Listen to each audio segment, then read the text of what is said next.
Salut les amis, bienvenue dans cette vidéo. Enfin, on se retrouve sur YouTube. Je dis enfin parce que je vous ai laissé il y a quelques mois maintenant de là en vous parlant du projet qu'on avait avec la céréale décoratrice. Alors ça a été long à mettre en place, ça a été un peu plus long que prévu à démarrer tout ça. Donc aujourd'hui dans cette vidéo je vous explique tout ça, le pourquoi du comment et puis tous les petits changements qu'il y a eu pour ce projet.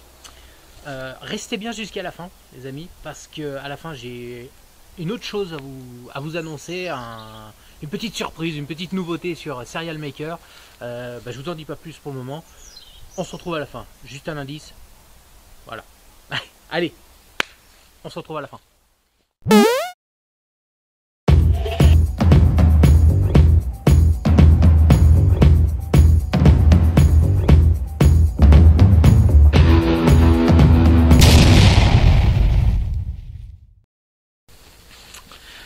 Alors, pourquoi est-ce qu'on n'a pas avancé le projet? Alors revenons un petit peu en arrière, reprenons où on s'en était arrêté après la vidéo de présentation. Je vous avais expliqué donc qu'on avait acheté le terrain qui est juste derrière moi, que vous voyez ici, là, jusqu'à la route. Voilà. Et que là-dessus, donc on devait construire une maison, blabla. Donc ça, ceux que ça intéresse, je vous laisse aller voir la première vidéo de cette série. Ensuite, à la suite de cette vidéo, j'ai commencé donc à tourner une deuxième vidéo où on commençait à nettoyer le terrain, arracher la haie, tout ça. Je vous laisse les petites images là, je me mets en petite fenêtre et je vous laisse les images un peu que j'avais tournées à cette époque. Il faut savoir qu'à ce moment-là précis, on attendait le permis de construire et le terrain n'était pas officiellement acheté, il était sous compromis. Donc, on a eu rendez-vous chez le notaire pour finaliser tout ça, acheter le terrain. Et il se trouve qu'en sortant de chez le notaire, on avait signé tout, on était content, on était propriétaire du terrain. Et ce gentil monsieur nous annonce que la parcelle qui se trouve de ce côté, qui normalement était vendue, donc en fait le champ dans lequel les deux parcelles se trouvent avait été divisé en deux. On avait la parcelle de droite, quand on regarde depuis la route, et la gauche était normalement vendue à quelqu'un d'autre. Et donc le notaire nous annonce que cette parcelle n'était plus vendue, enfin les gens qui devaient l'acheter finalement ne l'achetaient pas. Donc là on a réfléchi à peu près 2 minutes je pense avec la céréale décoratrice et on s'est dit il nous la faut. Non, pourquoi il nous la faut? Parce que bon, on avait déjà largement assez grand, on avait 3200 mètres carrés et celle-là fait 3000. Voilà. Pourquoi? Et parce que on veut pas de voisins. Voilà, tout simplement. Avoir ça en plus, c'était la certitude, mais la certitude de ne pas avoir de voisins à côté.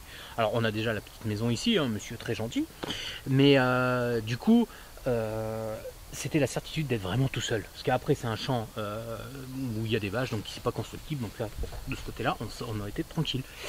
Et donc du coup voilà, on a réfléchi, on s'est dit bref, il nous la faut. Donc retour chez le notaire, voilà, reprise de contact avec le propriétaire pour voilà, acheter tout ça. Tout un tas de paperasse en plus, donc perte de temps. Et surtout, le fait d'avoir toute la largeur du terrain, on n'allait pas laisser la maison toute seule sur un côté. Donc il fallait redécaler la maison pour la recentrer sur le terrain. Donc ça veut dire modification de permis de construire. Donc on fait modifier le permis. Donc retour du permis modificatif à la mairie, donc 2 mois de délai pour avoir le retour du permis. Donc à l'heure où je vous parle, on a enfin reçu le permis de construire qui est d'ailleurs affiché juste en bas du terrain. Je vous mets la photo. Non d'ailleurs je vous mets pas la photo, si, je sais pas. Bref,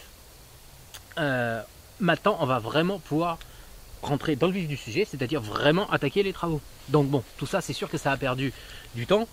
En plus de ça, on est arrivé dans la période estivale, juillet-août.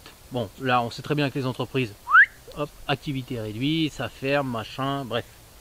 Du coup, bon, on s'est dit tant pis, on attaquera vraiment à la rentrée. Le permis est arrivé, cette fois, c'est parti. Donc, maintenant, une autre chose, c'est que du coup, repositionnement de la maison, repositionnement du futur garage. Comme vous le savez, le terrassement, on va le faire nous-mêmes, les gaines, tout ça, on va tout passer nous-mêmes, mais j'ai absolument rien pour sécuriser le matériel que je vais laisser ici. Les gaines, tout le petit matériel, tout ça. Donc, finalement, on s'est dit que, avant de construire la maison, on allait, entre guillemets, construire le garage.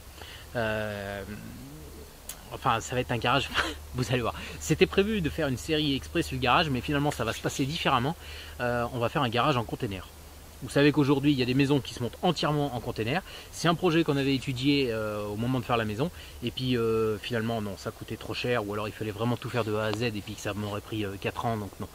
Donc finalement on a laissé tomber le projet de maison, mais j'ai gardé dans un coin de ma tête l'idée de faire un garage en container, un garage atelier.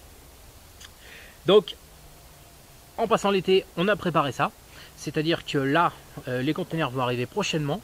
Donc la première étape, ça va être de faire des plots, enfin des plots pour pouvoir poser les containers sur le terrain. J'en ai deux, hein, deux containers de 40 pieds, donc 12 mètres par 2,50, qu'on va poser côte à côte. Et ensuite, dans un premier temps, ils vont vraiment nous servir de stockage. Et après, petit à petit, là-dedans, on va créer un atelier.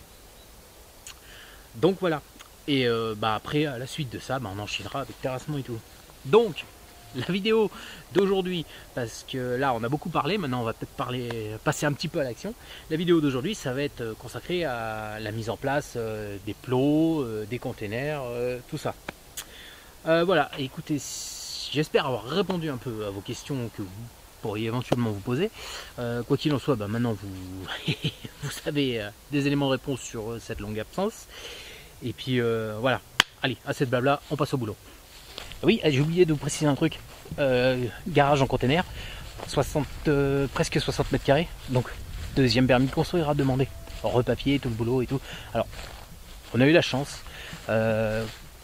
Monsieur le maire s'est montré très gentil et nous a autorisé à poser les containers sur le terrain avant d'avoir le permis de construire. Voilà, bon, maintenant il va falloir qu'il soit accepté. L'emplacement des containers, il est juste derrière moi.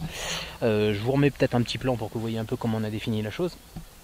Donc là, premier travail, ça va être de prendre des cotes de niveau pour savoir où est mon point le plus bas et après comment je vais, où est-ce qu'il va falloir que je creuse ou que je remblaye, ou voilà, pour mettre les plots tous de niveau et poser les containers dessus. Allez, c'est parti. Alors là les amis, première étape, ça va être pour déterminer un peu le niveau du terrain. Donc ici ce sera mon point 0. Donc à partir de là, il va falloir que je détermine les 4 coins pour poser les containers, savoir de combien il faut que je creuse pour être tout à plat. Pour ça, j'utilise mon laser que j'avais acheté quand j'ai fait la maison de mon père. Et franchement, ça je pense que je vous ferai une petite vidéo dédiée rien qu'à lui, parce que c'est vraiment un super plan. C'est un laser 3 lignes 360, auto-nivelant, tout le bazar sur batterie, laser vert. Et il m'a coûté le laser tout seul 160 €. Et j'ai racheté après la petite cellule de détection qui permet de détecter le laser en extérieur jusqu'à 40 mètres. Et franchement, ça plus ça, 200 balles. Alors là, ça défie toute concurrence. Et ça fait super bien le taf. Bref, je pense que je vous ferai une petite vidéo dédiée rien que pour lui. Il y a longtemps que je voulais la faire. Maintenant, j'ai plus de 2 ans de retour d'expérience dessus. Ça vaut vraiment le coup. Bref, quoi qu'il en soit, comment je m'en sers? Et bien tout simplement, j'allume mon laser. Je le mets en position, je sais plus comment ça s'appelle, enfin bref, pour que lui le détecte. J'allume ma cellule et en fait ma cellule elle va détecter le laser, elle va émettre un son. Voilà. Ici j'ai deux petites flèches qui me disent monter ou descendre pour trouver la ligne de niveau. Là je descends et quand j'arrive en face j'ai un son continu. Voilà. Tout simplement. Donc à partir de là, tais-toi. À partir de là, je vais me balader sur les 4 points en montant, en descendant, en prenant ma cote et je saurai de combien il faut que je creuse pour poser mes plots à même niveau. Allez, c'est parti.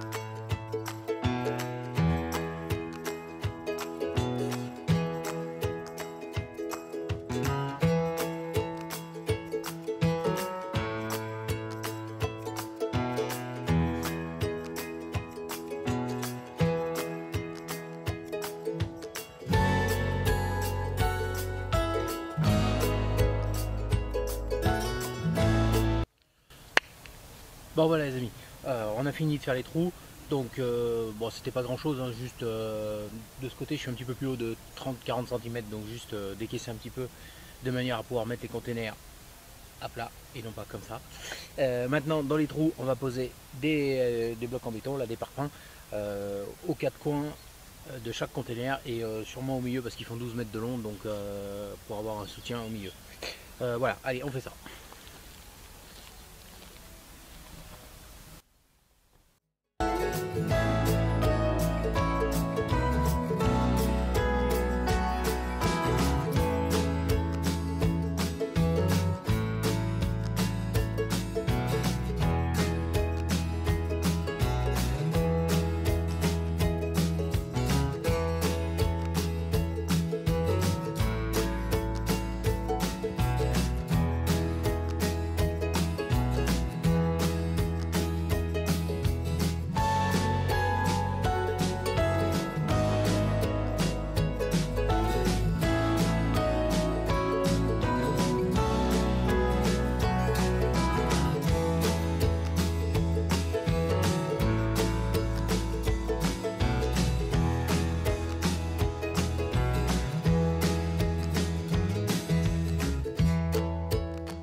Bah voilà les amis, on arrive à la fin de cette vidéo, donc j'espère que ça vous aura plu. Personnellement je suis très content de enfin vous retrouver sur YouTube et de pouvoir vous partager toute cette construction en vidéo, qu'on partage ça ensemble. Voilà, donc la prochaine fois je pense que la prochaine vidéo ça portera sur le terrassement, parce que là ça c'est moi qui le fais, donc ça va falloir que j'y attaque dardard, donc voilà. Et puis dernière petite chose que je voulais vous parler, donc c'était par rapport à ça. Pendant tous ces mois d'attente et de préparation, on a décidé, enfin avec l'aide de la céréale décoratrice bien sûr, d'ouvrir un petit site marchand de produits Cereal Maker. Donc vous pourrez retrouver tout un tas de différents t-shirts, pulls, vestes, plein de goodies, d'accessoires, tout, avec 3 designs différents. Donc le design du logo original, on va dire, et puis un nouveau modèle que j'ai pas sur moi, et puis ce petit logo là, tout simple, voilà, qui ressemble un peu tout le bricolage quoi, Cereal Maker en un logo.